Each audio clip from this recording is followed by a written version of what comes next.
So how to use a button maker. If you're lucky enough to have the little cutter, you just feed in the paper here. Then you pull this down, doing this one-handed,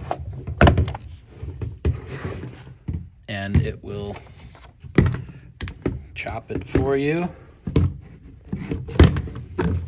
Okay, then you pop it out. So now it's fit to the right dimensions. So here's your press. This is on a swivel.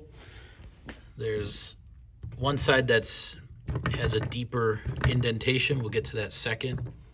So you want to set up your button. You have this cover. Make sure it's just a single one. Sometimes they can get stuck. So that it should fit perfectly on this left side. Then you put the graphic. Again, should fit perfectly in the groove. And then the little piece of Mylar film covering. So that goes on the left. We're going to press that in a moment.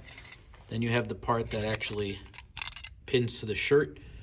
You want the pin to be down, and then the little spring to be on the right.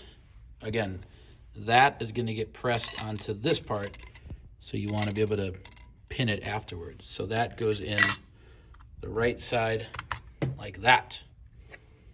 So you give it a swivel, you pull this towards you. That puts those three parts together. Then it locks it up into here. Okay, it's gone because it's in here.